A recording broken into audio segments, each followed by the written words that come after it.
Sinceramente, ele esqueceu de você, primo. Foi o que ela disse quando perguntei por que não fui convidado para a festa. Reservei uma viagem de trem de luxo pelas Montanhas Rochosas. Enquanto eu observava as montanhas, eles observavam tudo. Queimar. Ele esqueceu de você, Lia disse, sem nem tirar os olhos do telefone. Sua voz era casual, como se estivesse comentando sobre o clima. Quero dizer, já faz um tempo, né? Ele está em Londres. As pessoas mudam. Eu pisquei. Ele esqueceu de mim?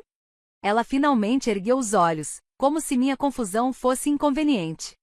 Não é tão profundo, Alex. Você não estava na lista. Acontece.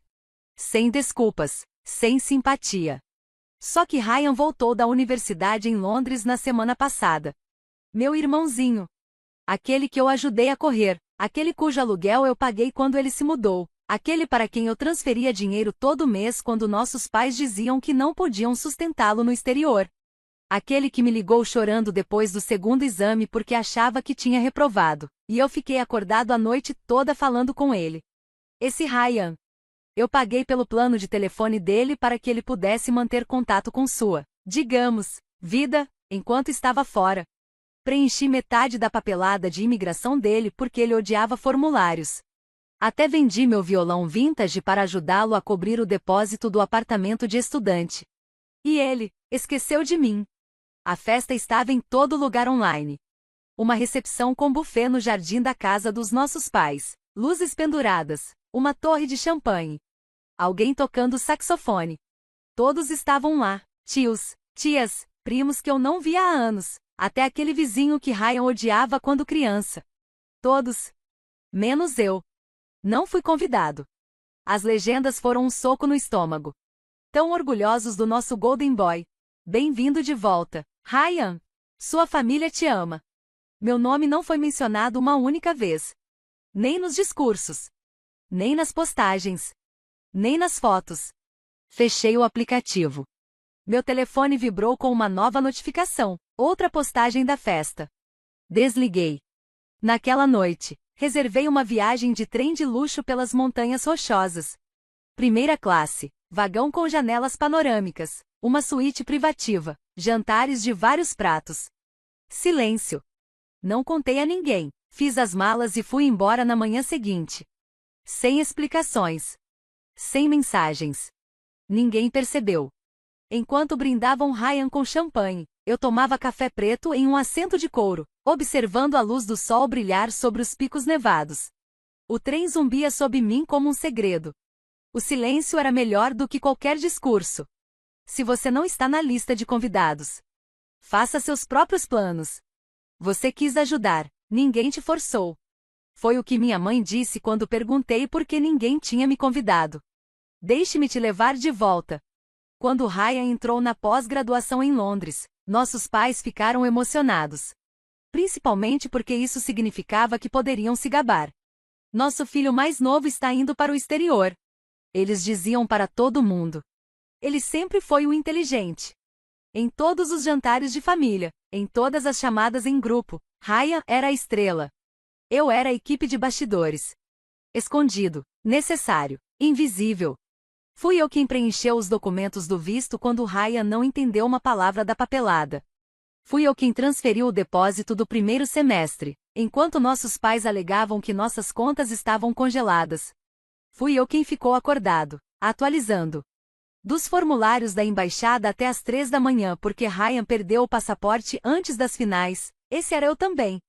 Nunca reclamei, apenas lidei com isso, porque eu amava meu irmão. Ou talvez porque eu só quisesse que alguém finalmente dissesse, obrigado, Alex, nós vemos o que você está fazendo. Em vez disso, recebi silêncio. Ou pior, culpa. Você é o mais velho, disse meu pai uma noite. É seu trabalho ajudar seu irmão a se levantar. Meu trabalho? Perguntei. Ele tem 24 anos, não 14. Você não tem uma família, sua minha mãe interrompeu. Então não é como se tivesse outras obrigações. Aquilo me atingiu mais do que deixei transparecer. Era verdade. Eu não tinha esposa. Não tinha filhos. Só um pequeno apartamento, uma renda estável e o tipo de silêncio que te persegue até a cama à noite. Eu dizia a mim mesmo que ajudar Ryan dava propósito à minha vida. Que cada transferência, cada favor, era eu fazendo algo útil. Então, quando ele foi para Londres, eu não apenas acenei a Deus. Me tornei sua assistente de sombra. Sua terapeuta. Seu fundo de emergência. Quando ele ligou chorando porque sua noiva de longa distância estava pensando em deixá-lo, eu a levei para ele. Isso não é uma metáfora. Paguei $400 por um voo e disse a ela que era dele, para que ele não se sentisse envergonhado. Eles fizeram as pazes. Ela postou um vídeo com iluminação suave e uma legenda dizendo: quando ele faz de tudo para dar certo. Claro, eu não fui marcado. Quando ele perdeu o estágio e entrou em pânico sobre como pagaria o aluguel, tirei do meu fundo de emergência o que eu estava economizando para a entrada de um apartamento. E disse: não se preocupe, apenas foque nos estudos. Mas quanto mais eu dava, menos ouvia dele. As mensagens foram de parágrafos inteiros para respostas de uma palavra. Chamadas interrompidas.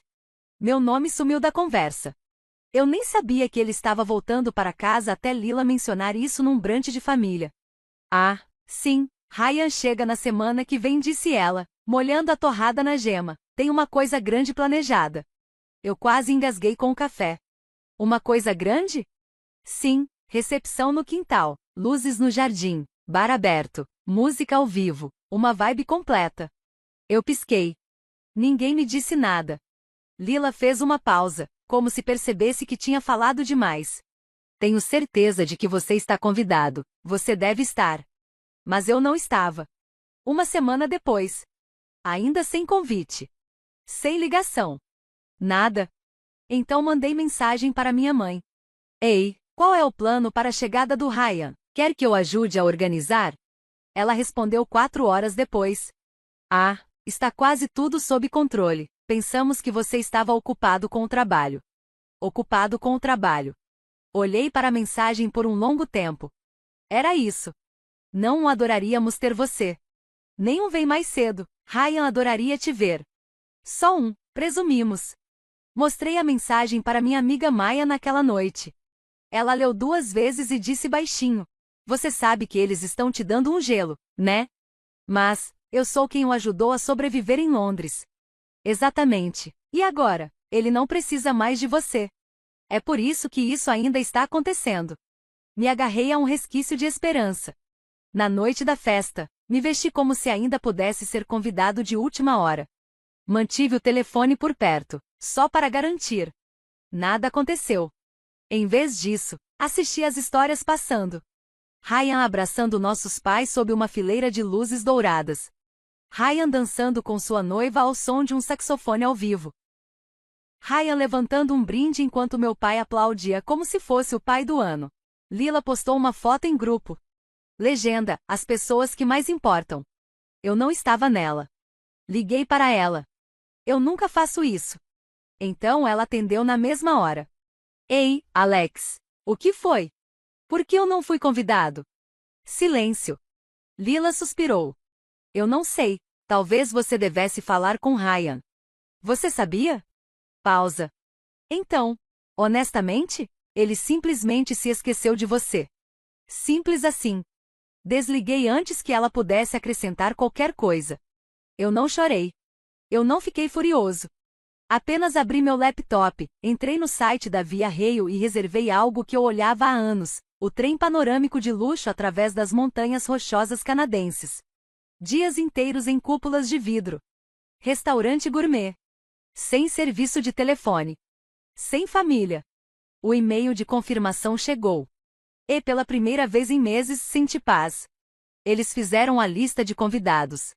Eu faria a minha. No dia seguinte ao embarque no trem, a festa queimou. Metaforicamente. E quase literalmente. Mas eu ainda não sabia disso. Eu estava em uma carruagem de vidro em algum lugar entre Jasper e Kamloops, bebendo vinho tinto enquanto a luz do sol se espalhava sobre as montanhas rochosas. Estava silencioso, mas não vazio. Aquele tipo de silêncio que tem peso, que segura sua dor e lhe dá espaço para respirar. Então meu telefone quebrou o silêncio. Sem sinal, é claro. O trem não acreditava em distrações. Então eu ainda não sabia o que estava acontecendo em casa. Ainda não. Não enquanto eu observava as árvores douradas passando por penhascos nevados. Não enquanto comia pato confitado em porcelana branca. Mas eles estavam desmoronando. Sempre pensaram que eu era o quieto. O chato. Aquele que nunca iria surtar. E talvez isso fosse verdade, até que eles deixaram dolorosamente claro que eu não importava. Aparentemente, o caos começou quando Clara, a noiva de Ryan, descobriu que ele não tinha pago nenhum dos depósitos do casamento. O local. O planejador. O fotógrafo. Tudo tinha sido coberto usando o cartão da família que nossos pais deram a ele. O mesmo cartão que secretamente estava vinculado à minha conta. Eu tinha esquecido disso. Eu tinha deixado acontecer. E agora Clara encontrou os extratos enquanto mexia no laptop. Ela surtou. Porque Ryan disse a ela que suas economias tinham pago tudo. Que ele estava financeiramente estável. Que eu mal ajudei em alguma coisa. Que eu nem era próximo da família. E então ela encontrou um documento do Google chamado Plano de Emergência Alex, pior caso. Ela surtou. Quer adivinhar o que estava escrito? Uma lista passo a passo do que dizer se eu tentasse chamá-lo em público. Citações. Desvios. Frases como: Alex sempre foi dramático. Ele fica com ciúmes quando eu me dou bem. Ele só quer atenção. Eu não podia acreditar. Quando desci do trem e finalmente consegui sinal de novo, meu telefone explodiu com notificações. Mensagens da minha mãe. Áudios do meu pai. Chamadas perdidas da Lila. Uma mensagem de pânico da Clara. Me desculpe, eu não sabia. Você estava certo sobre tudo isso. E então veio o bate-papo em grupo. Family Corp, 13 pessoas? Ryan, Alex, precisamos conversar. Mãe, por favor, não piore isso. Pai, este não é o momento para um dos seus discursos. Lila, tá tudo pegando fogo. Literalmente. Clara, me mudei. Estou num hotel. Não me liguem. Olhei para a tela. E ri. Finalmente estava acontecendo. E então o meu telefone tocou. Era a vovó. Eu não falava com ela há meses. Ela era a única que realmente me via. Que sempre me viu. Seu silêncio é mais alto do que a ostentação deles, Alex. Foi assim que minha avó atendeu o telefone. Nem se preocupou com um olá. Você não foi à festa. Não. Eles merecem isso. Ela fez uma pausa. Você gostaria de vir jantar esta semana? Só nós dois. Eu pisquei. Você está me convidando? É claro, eu não sou cega. Tenho observado tudo isso há anos. Era tudo o que eu precisava ouvir. Mas a verdadeira tempestade veio 2 dias depois. Eu já estava de volta à cidade quando minha mãe ligou e exigiu uma reunião. Precisamos conversar sobre isso, Alex, ela disse. Pela família. Então eu fui. Os encontrei na casa da família, a mesma onde aconteceu a festa de Ryan. Agora, o lugar estava assustadoramente silencioso, como se a celebração tivesse sido lavada com água sanitária. Quando entrei, o ar já estava pesado. Ryan estava sentado na sala, pálido, mãos cerradas. Meu pai estava perto da lareira. Minha mãe andava de um lado para o outro. A ausência de Clara era como um fantasma que ninguém conseguia mencionar. Então minha mãe parou e se virou para mim, mãos na cintura. Você foi infantil, começou. Fez um escândalo por não vir. Eu pisquei. Um escândalo? Você tem ideia de quão humilhante foi explicar para os convidados por que você não estava lá? Levantei uma sobrancelha. Humilhante para quem? Para nós, ela estalou. As pessoas perguntaram se tínhamos brigado. Eu tive que dizer que você estava apenas ocupado com o trabalho. Ryan ergueu o olhar. Por que você está tentando me sabotar? Soltei uma risada seca. É isso que você acha que eu estou fazendo? Sabotagem? Você nem me disse que estava chateado, ele insistiu. Você poderia ter falado algo. Oh, você quer dizer como quando eu mandei mensagem para a mamãe me oferecendo para ajudar com a sua festa e ela me ignorou? Ou como quando eu descobri pelo Instagram que não fui convidado? Lila, que estava no canto tomando chá sem jeito, murmurou. Você não foi tecnicamente desconvidado. Eu a encarei. O suficiente, Lila. Minha voz falhou. Vocês todos sabiam. Ryan se levantou. Alex, eu não pensei que você fosse querer vir. Estamos em momentos diferentes da vida. Eu acabei de voltar de um mestrado no exterior. Ele fez um gesto vago com a mão. E você sabe, ainda fazendo o mesmo trabalho. Silêncio. O mesmo trabalho. O trabalho que pagou sua mensalidade. O trabalho que pagou seu apartamento. O trabalho que comprou seu anel de noivado. Eu dei um passo à frente. Diga isso de novo, mas mais devagar. Ryan abriu a boca, mas hesitou. Você está distorcendo minhas palavras. Não, cruzei os braços. Estou apenas ouvindo elas pelo que realmente são. Minha mãe interveio. Chega, nós não queríamos excluir você, Alex. Mas excluíram. Você sempre foi sensível. Lá estava. O golpe clássico da família. Não ignorado. Não usado. Sensível. Peguei meu telefone. Abri meu aplicativo bancário. Virei a tela para eles. R$ 48.600. Esse é o valor que eu transferi nos últimos 3 anos. O silêncio caiu sobre a sala. Isso parece sensível para vocês? Ninguém falou. Esse é o quanto da minha vida eu entreguei. Silenciosamente. De boa vontade. Pisquei, encarando cada um deles. E o que eu recebi em troca? Um post no Instagram. Legenda: as pessoas que mais importam. Meu pai esfregou a testa. Não vamos transformar isso em um drama.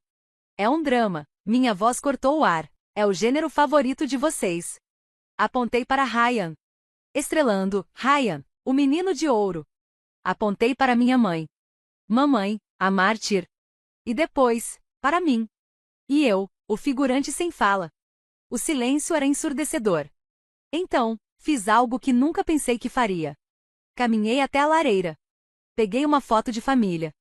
A formatura de Ryan. Eu, cortado pela metade na imagem. Virei a foto de bruços na mesa. Estou pronto. Minha mãe sussurrou. Alex. Pronto para ajudar? Pronto para pagar? Pronto para ficar quieto? Olhei para Ryan nos olhos. Não. Sua voz falhou. Você é meu irmão. Segurei o olhar dele. Não, eu era sua carteira.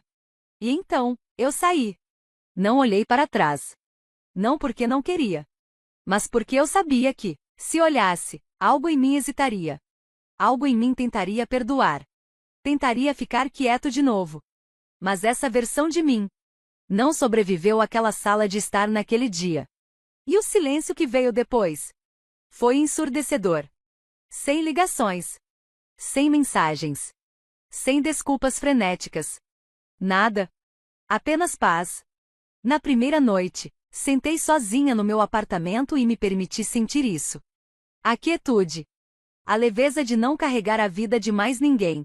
Era estranho, quase desorientador, como tirar uma mochila que eu havia esquecido que estava usando por 10 anos. E então, no terceiro dia, as mensagens começaram. A primeira foi da minha mãe. Você já deixou seu ponto claro o suficiente. A segunda, do meu pai. Seu irmão está devastado. Ele não comeu. Você está feliz? Eu não respondi. Porque eu estava feliz. Não de um jeito presunçoso. Não de uma forma vingativa. Mas de uma forma livre. O tipo de felicidade que parece a luz do sol na pele depois de anos preso em um porão. A ironia?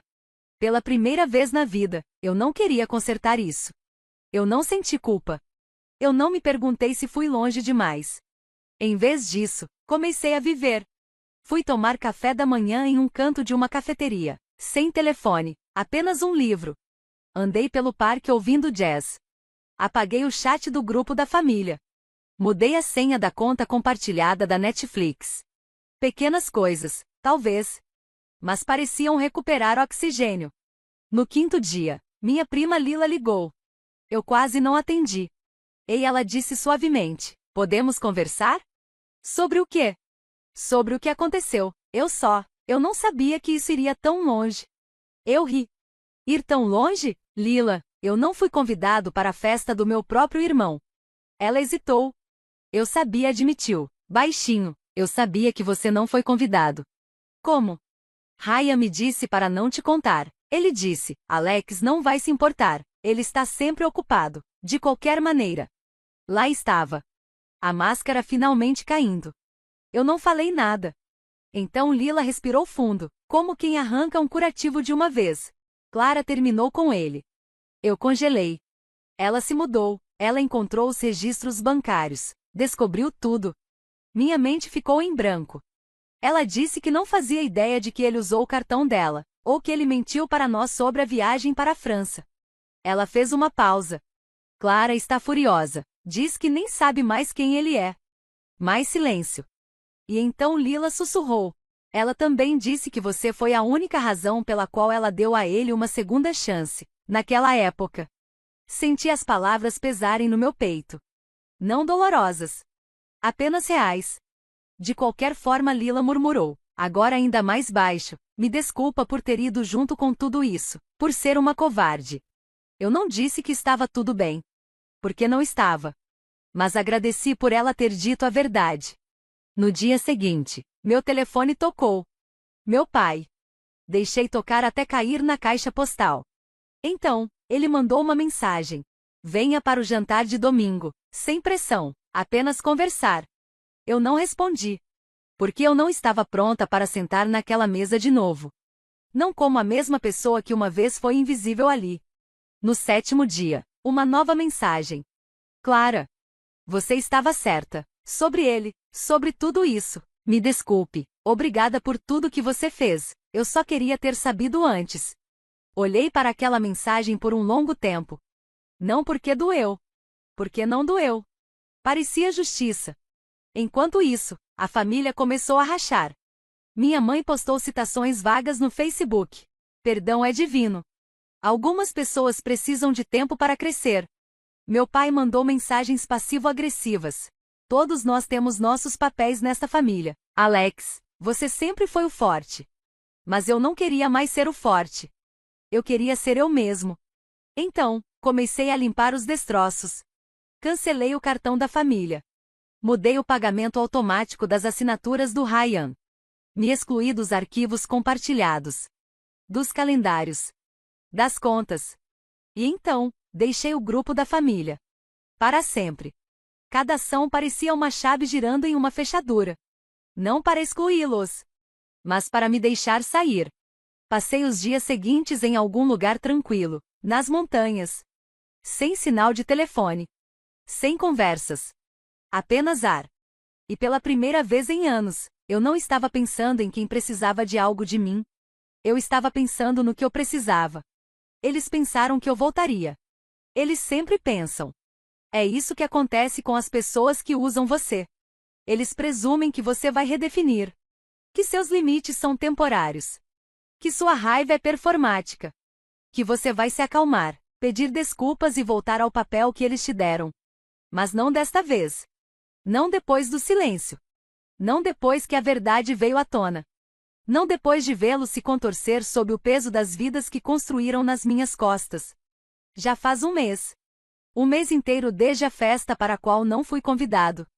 Desde que desliguei os pagamentos automáticos, me excluí dos planos deles e comecei a escrever os meus. Desde que Clara foi embora. Desde que a imagem perfeita de Ryan se despedaçou como uma taça de champanhe no mármore. Eles têm tentado de tudo. Minha mãe me deixou uma mensagem de voz na semana passada. Começou com: eu te criei melhor do que isso. E terminou com: a família está se desintegrando e você está deixando isso acontecer. E ela está certa. Eu estou deixando isso acontecer. Porque, pela primeira vez na vida, estou escolhendo não consertar o que não quebrei. Meu pai me mandou mensagem ontem. Espero que você esteja orgulhoso. Seu irmão está deprimido. Sua mãe chora todos os dias. Sabe o que é selvagem? Eles nunca perguntaram como eu estou. Nem uma única vez. Nem depois de ser apagado. Nem depois de ser roubado. Nem depois de vê-lo celebrar o sol dourado que eu financiei, fingindo que eu não existia. Mas esse é o ponto, não é? Isso nunca foi sobre mim. Eu era útil. Um recurso silencioso. Uma conta bancária ambulante com um rosto familiar. Então, quando eu desapareci, eles não me perderam. Eles perderam o acesso. E agora estão em pânico. Lila me mandou mensagem algumas noites atrás. Você deveria ver o chat em grupo agora. Está um caos. Ryan não fala com ninguém. Sua mãe está ameaçando reescrever o testamento. É como se você tivesse acendido um fósforo e ido embora. Mas eu não gostei da partida que eles fizeram.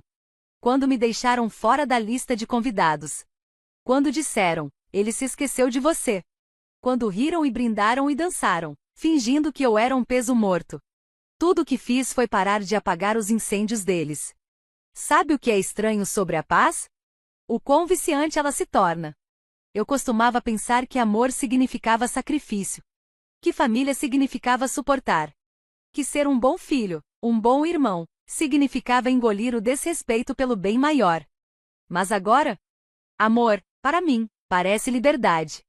Parece silêncio que cura. Não silêncio que esconde. Parece acordar sem me preparar para a próxima fatura emocional. E sabe o que mais? Eu não estou amargo. Isso me surpreendeu, honestamente. Achei que estaria queimando por dentro de ressentimento. Mas não. O fogo? Esse pertencia a eles. Eu tenho algo melhor. Quietude. Controle. Meu próprio nome. Esta manhã, postei uma foto daquela viagem de trem. Aquela com o vidro panorâmico e os picos nevados. Na legenda, escrevi: se eles não te colocarem na lista de convidados, faça seu próprio destino. Foi um pouco viral. Até CL curtiu. Lila me mandou uma captura de tela do chat da família. Pânico. Minha mãe escreveu: ele está zombando de nós publicamente agora. Meu pai respondeu: deixe para lá, nós o perdemos. Vocês não me perderam. Vocês nunca me tiveram. Vocês tiveram meu dinheiro. Meu silêncio. Minha ajuda. Mas eu? Vocês nunca me viram. Não sei o que o futuro reserva. Talvez, um dia, eu me sente na frente de Ryan. Talvez ele diga as palavras que eu mereci há 10 anos. Sinto muito por ter usado você, eu fui egoísta. Talvez ele nunca diga. De qualquer forma, eu não estou esperando por isso. Parei de construir pontes nas quais só eu caminho. De agora em diante, estou construindo muros. Não para manter as pessoas de fora, mas para me manter dentro.